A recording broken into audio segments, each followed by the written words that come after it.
You are given a graph of force versus time, but usually we study the graph of velocity, graph of acceleration, and you can see that force and acceleration are directly proportional to each other and mass remains constant.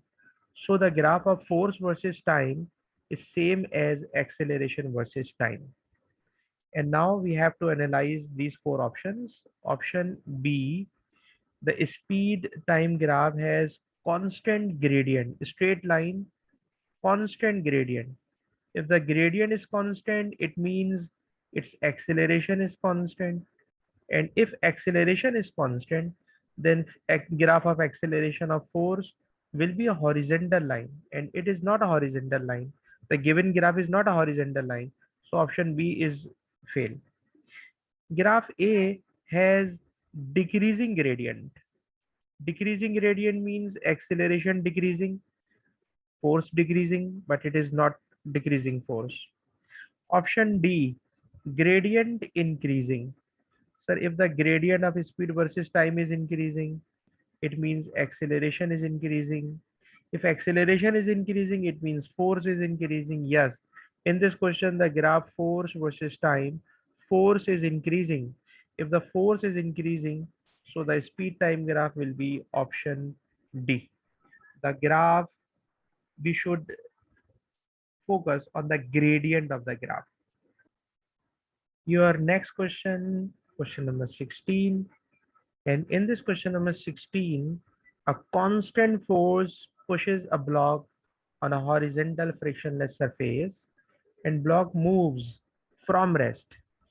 If any object start from rest, then obviously its initial velocity is zero. So u is zero. And then you are given constant force. If the force is constant, then F is equal to ma, then A is equal to F upon M.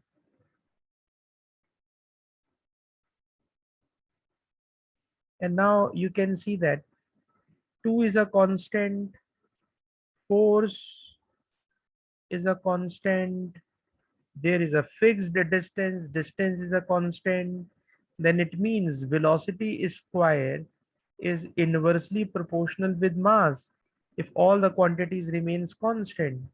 And if you take square root, then obviously velocity is inversely proportional with the square root of mass of object.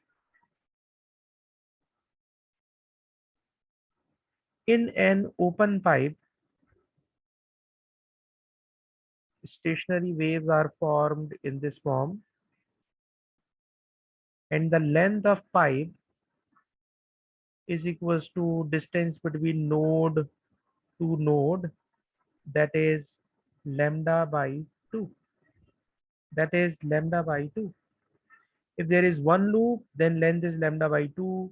If two loops, then it will be multiplied with 2. If three loops, it will be multiplied with 3. For n loops, length of pipe in open end pipe is equals to n lambda by 2. And n be any number, one loop, two loop, three loop, four loop, n is the number of loop. In this question, they are asking at which wavelength. It means you have to calculate wavelength. So if I make lambda as a subject, then it becomes 2L upon n, and you have to calculate lambda. So if you place length by 100 centimeter, and if you replace n with 1, then the answer is 200 centimeter, but it is not available in the given option. If you write n is equals to 2, then lambda becomes 100 centimeter. It is not available in the question. If you take n is equals to 3, then lambda becomes 66.66. It is not available in the question. But if you take n is equal to 4, it means you have to check from n is equal to 1, n is equal to 2, n is equal to 3. But when you take n is equals to 4, it means when there will be 4 loops, in this pipe, when there will be 4 loops, then you will find this condition, and the condition is lambda is equals to 2, length of pipe is 100 centimeter. If I take n is equal to 4, I have checked n equal to 1, n equal to 2, n equal to 3. All of them fail. If I take n is equal to 4, then lambda is 50 centimeter, and it is the option A. It is option A.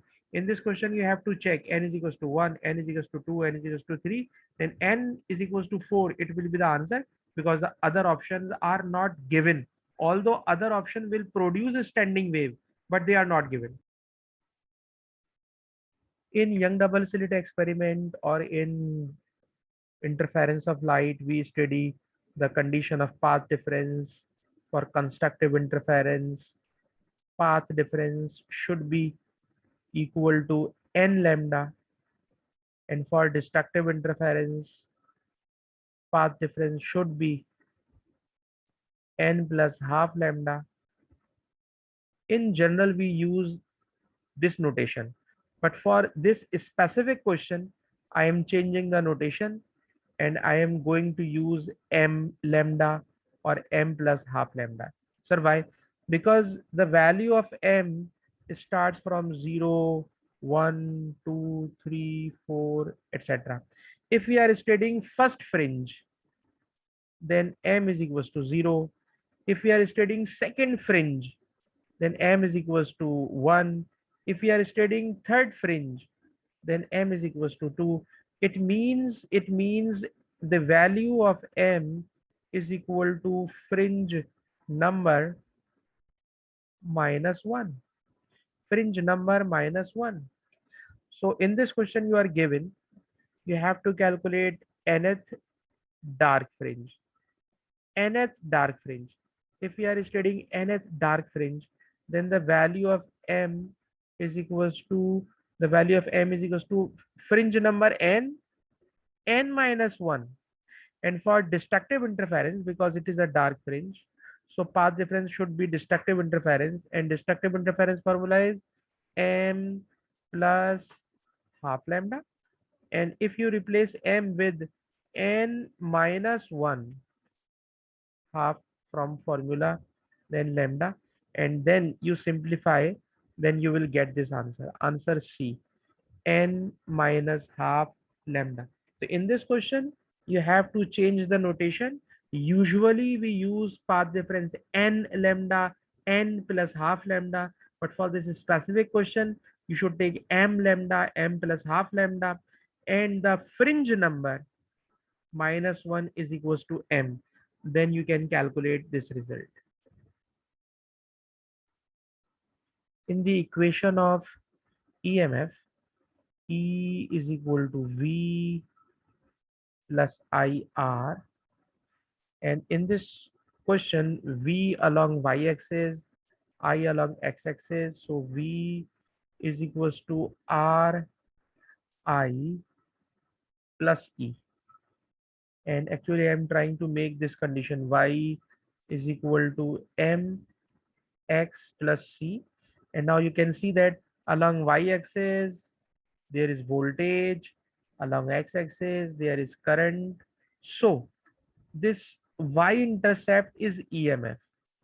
Y-intercept is EMF. And now I'm going to start question.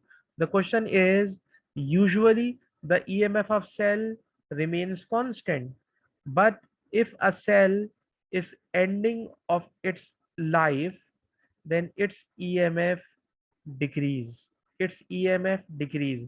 Sir, if EMF decrease, then obviously y-intercept will decrease. This dark line is the original cell, and when its EMF fallen, then their dotted line is shown its EMF and voltage. So dark line, which graph shows this, and line of original, sorry, line of original graph is dotted line, sorry, line of original graph is a dotted line, and we have to select dark line as the new cell or new battery line. Okay, so as it is given that EMF decrease, Sir, if EMF decrease, then the y-intercept of dark line should decrease. So it is available in option B and in option D. The y-intercept of dark line decrease. Sir, why? Because EMF decrease, so y-intercept of cell decrease in option B and D. And now, what about internal resistance? Sir, internal resistance is the gradient of line. And in this question, it is given that internal resistance increase. Sir, if internal resistance increase, it means its gradient will increase. Gradient will increase. Then in option B and D, you can see that the gradient in this option B, gradient, gradient internal resistance of cell increased. And in this option D, the gradient or internal resistance of cell decreased. So according to the question, internal resistance increased, so gradient must increase, and gradient in option B is increased. Gradient in option B is increased. So there are two main features. Number one, the EMF of cell decrease, so y-intercept of dark line is decreased. Number two, internal resistance of cell increase, so the gradient of dark line should increase. In this question, you are given a potential divider. Total voltage is 20 volt, and these two resistors are connected in series. So this 20 volt is shared or divided between L and M. If the L has 7 volt potential difference, then obviously this M will have 13-volt potential difference because it is shared between them. But in the question, it is given that 4-volt drop. If sir 4-volt drop means 13 minus 4, 13 minus 4, its voltage will be 9 volt. And as the total voltage is 20 volt, so 20 volt is shared between them. So 20 out of this 29 volt across Q, so the remaining 11 volt across P. So the answer is C, in which the M potential is 13, M potential is 13, P, sir, P potential is 11, and Q, sir, Q potential is 9. So its right answer is C. Thank you.